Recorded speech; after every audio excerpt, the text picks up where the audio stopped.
Today we will be reading Dr. DeSoto by William Steig.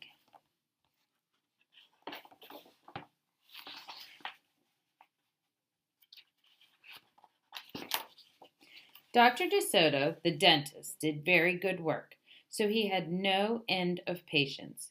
Those close to his own size, moles, chipmunks, etc., sat in the regular dentist chair.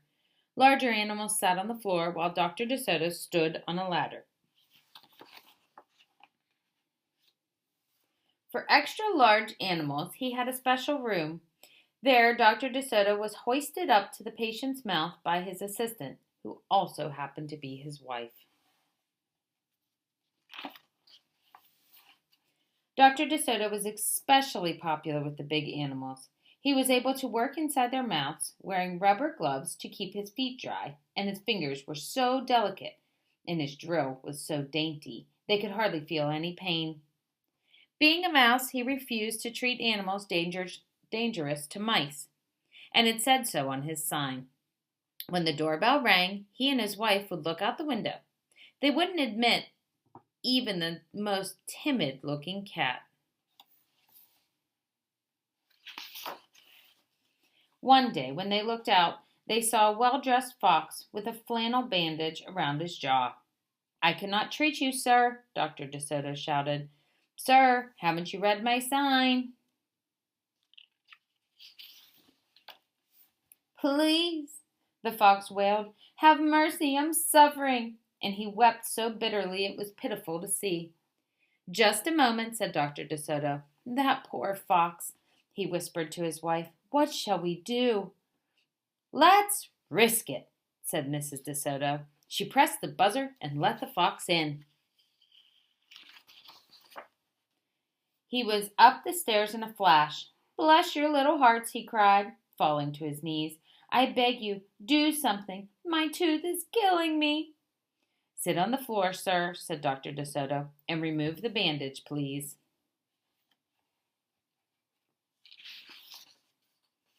Dr. DeSoto climbed up the ladder and bravely entered the fox's mouth. "Ow, wow!" he gasped. The fox had a rotten bicuspid and unusually bad breath. "This tooth will have to come out," Dr. DeSoto announced, "but we can make you a new one." "Just stop the pain," whimpered the fox, wiping some tears away. Despite his misery, he realized he had a tasty little morsel in his mouth, and his jaw began to quiver. "Keep open," yelled Dr. DeSoto. "Wide open," yelled his wife. "I'm giving you some gas now," said Dr. DeSoto. "You won't feel a thing when I yank out that tooth." Soon the fox was in dreamland. Yummy," he mumbled. "How I love them raw with just a pinch of salt and a little white wine." They could guess what he was dreaming about. Mrs. DeSoto handed her husband a pole to keep the fox's mouth open. Dr. DeSoto fastened the extractor to the bad tooth. Then he and his wife began turning the winch. Finally, with a sucking sound, the tooth popped out and hung swaying in the air. "I'm bleeding," the fox yelped when he came to. Dr. DeSoto ran up the ladder and stuffed some gauze in the hole. "The worst is over," he said. I'll have your new tooth ready tomorrow. Be here at 11 sharp."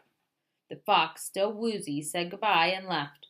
On his way home, he wondered if it would be shabby of him to eat the DeSotos when the job was done. After office hours, Mrs. DeSoto molded a tooth of pure gold and polished it. "Raw with salt indeed," muttered Dr. DeSoto. "How foolish to trust a fox." "He didn't know what he was saying," said Mrs. DeSoto. "Why should he harm us? We're helping him." "Because he's a fox," said Dr. DeSoto. "They're wicked, wicked creatures." That night the DeSotos lay awake worrying. "Should we let him in tomorrow?" Mrs. DeSoto wondered. "Once I start a job," said the dentist firmly, "I finish it. My father was the same way." "But we must do something to protect ourselves," said his wife. They talked and talked and talked until they formed a plan. "I think it'll work," said Dr. DeSoto. A minute later, he was snoring. The next morning, promptly at 11, a very cheerful fox turned up. He was feeling not a particle of pain. When Dr. DeSoto got into his mouth, he snapped it shut for a moment, then opened wide and laughed. Oh, just a joke, he chortled. Be serious, said the dentist sharply. We have work to do. His wife was lugging the heavy tooth up the ladder. Oh, I love it, exclaimed the fox. It's just beautiful. Dr. DeSoto set the gold tooth in its socket and hooked it up to the teeth on both sides. The fox caressed the new tooth with his tongue. My, it feels good, he thought. I really shouldn't eat them. But on the other hand, how can I resist? Oh, we're not finished, said Dr. DeSoto, holding up a large jug. I have here a remarkable preparation developed only recently by my wife and me. With just one application, you can be rid of toothaches forever. How would you like to be the first one to receive this unique treatment? I certainly would, the fox declared. I'd be honored. He hated any sort of personal pain. You will never have to see us again, said Dr. DeSoto. No one will ever see you again, said the fox to himself. He had definitely made up his mind to eat them with the help of his brand new tooth. Dr. DeSoto stepped into the fox's mouth with a bucket of secret formula and proceeded to paint each tooth. He hummed as he worked. Mrs. DeSoto stood up on the ladder, pointing out spots he had missed. The fox looked very happy.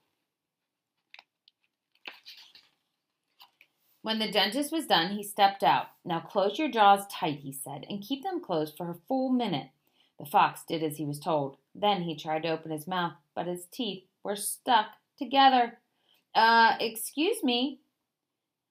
I should have mentioned, said Dr. DeSoto. You won't be able to open your mouth for a day or two. The secret formula must first permeate the dentine. But don't worry, no pain ever again. The fox was stunned. He stared at Dr. DeSoto, then at his wife, then smiled and waited. All he could do was say, Thank you very much, through his clenched teeth, then get up and leave. He tried to do so with dignity. Then he stumbled down the stairs in a daze. Dr. DeSoto and his assistant had outfoxed the fox. They kissed each other and took the rest of the day off.